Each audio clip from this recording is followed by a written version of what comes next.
جاوید لطیف صاحب ہمارے ساتھ موجود ہیں, فاروق حبیب صاحب موجود ہیں, لیکن اگر اجازت دیں مری کے آپ کے ایم این اے ہیں صداقت عباسی صاحب, میں ان سے بات کر لوں. صداقت صاحب السلام علیکم. اچھا صداقت صاحب ابھی ہیں نہیں. یہ ہوا کیونکہ آپ لوگ یہ کہہ رہے ہیں کہ ان کی ذمہ داری ہے, یہ ظاہر ہے ان کے پاس جواب ہوگا, لیکن کہیں نہ کہیں نااہلی بھی ہے. لیکن what we've done typically is کہ ہم نے اس کو اسی طرح ڈیل کیا اسمبلی میں جیسے کوئی بھی اس طرح کے واقعے میں پوائنٹ سکورنگ کے طور پہ ڈیل کیا جاتا ہے. What do you think کرنا کیا ہے؟ کیا اس طرح کی چیزوں کو انسٹیٹیوشنلائز کرنے کی ضرورت نہیں ہے تاکہ حکومت کا کوئی کام نہیں ہوتا اس میں؟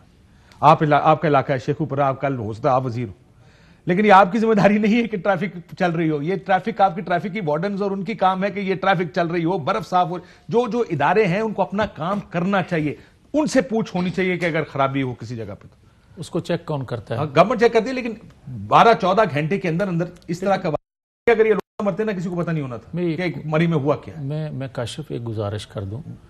بات یہ ہے کہ اگر قدرتی آفات میں کوئی نقصان ہو جائے, سیلاب آ جائے, زلزلہ آ جائے, کوئی طوفان آ جائے, تو جو ادارے ہوتے ہیں یہ کوئی بچا نہیں سکتا جس کی موت آئی ہے, کیونکہ ایک حقیقت ہے, ایک وقت ہے مقرر ہر ایک کا, اس میں تو کوئی شک نہیں, کوئی دو رائے نہیں. مگر آپ یہ دیکھیں کہ کوئی بیمار ہے تو وہ علاج کے لیے ڈاکٹر کے پاس اس لیے نہ جائے, یا ڈاکٹر اس کا علاج اس لیے نہ کرے کہ اس کا ایک وقت مقرر ہے, اس نے مر جانا ہے, لہٰذا اس کو وہ کمفرٹیبل کرتا ہے, وہ زندگی کو ایک لمحے آگے بڑھا نہیں سکتا.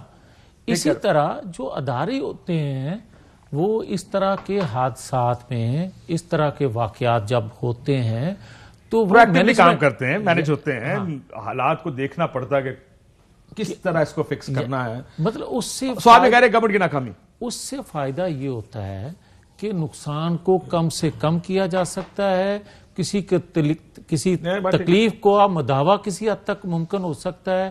کوئی پکار رہا ہے اپنی زندگی بچانے کے لیے آپ کو, آپ سن لیں اس کی بات تو کافی حد تک وہ مطمئن ہو جاتا ہے کہ چلے قدرت کی طرف سے میری زندگی کا خاتمہ تھا, یہی ہو گیا. مگر جب آپ سننے والا کوئی نہ ہو تو پھر مسائل ہوتے ہیں. یہ بات ٹھیک ہے آپ کی, لیکن میں آپ کو ایک اور بات بتاؤں, یہ بڑی عرصے سے بحث چل رہی ہے, میں بھی اس بحث کا حصہ رہا.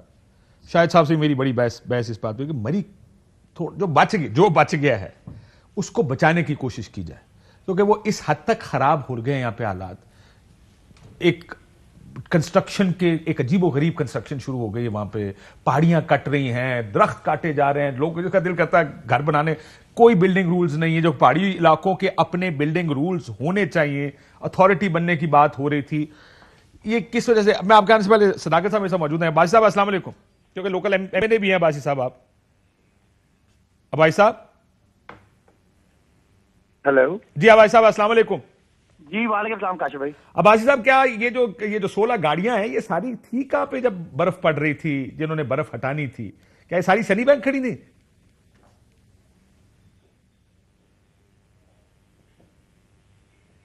عباسی صاحب, عباسی صاحب کی آواز لائن پھر کٹ گئے. جی کتنے سن گڈیاں ساریاں سر؟ تو آپ نے کوئی انویسٹیگیشن تو کرائی ہوگی؟ دیکھیں یقیناً اس کی انویسٹیگیشن تو جو ہے وہ اناؤنس ہو چکی ہے. پہلی تو بات یہ ہے کہ انتہائی افسوسناک ہے جو ان جانوں کو نہیں بچایا جا سکا. اس کے علاوہ آپ کے علم میں ہے کہ اس کے علاوہ بھی ہزاروں تھے جن لوگوں کو مری جو ایکسپریس وے ہے اس سے ان کو جو ہے وہ مدد فراہم کی گئی, وہاں سے برف ہٹائی گئی. اس کے علاوہ جو مری کا پرانا راستہ ہے وہاں بھی لوگ پھنسے ہوئے تھے, وہاں بھی انتظامیہ پہنچی. جو آپ نے اصل میں, آپ چونکہ وہاں کے لوکل ہیں اور آپ کے پاس زیادہ جو ہے وہ اتھینٹک انفارمیشن ہے, بنیادی طور کے اوپر آپ نے درست فرمایا. جو ہم نے سنا ہے وہ کہتے ہیں 1985 کے بعد ہم نے اتنا بڑا جو ہے وہ سنو سٹارم دیکھا ہے وہاں پہ, جس کے باعث درخت نیچے گرے, بجلی کے کھمبے نیچے گرے, اور جس پرٹیکولر ایریے کے اندر یہ انفارچونیٹ واقعہ ہوا ہے. ہمیں افسوس ہے, انتہائی افسوس ہے, اور ہمارا دل بھی اسی طرح رنجیدہ ہے جس طرح ہر پاکستانی کا رنجیدہ ہے. جس طرح باقی لوگوں کی جانیں بچی, ان کی جانیں بھی بچ جانی چاہیے تھی, لیکن حالات اس طرح ہوئے کہ کٹ آف ہو گئے. آپ کے علم میں ہے کہ یہاں آ کے روڈ کافی نیرو ہو جاتا ہے. یہ جو پنجاب کا KPK کا بارڈر ہے, جو سے باڑیاں جو روڈ جاتے ہیں, ہم بھی یہاں سے ٹریول کرتے رہے, ہمیں بھی پتا ہے, آپ تو وہاں کے نیٹو ہیں, آپ کو تو پتا ہے زیادہ ہم سے معلومات ہیں وہاں کی. تو وہاں لیکن بار بار یہ کہا جا رہا ہے کہ اگر مشینیں کام, دیکھیں میں آپ کو انتظامیہ کی بات بتا رہا ہوں, جی بالکل, اگر مشینیں کام کر رہی ہوتی تو ایک زیادہ امکان اس بات کا تھا کہ ٹریفک چلتی رہتی ہے,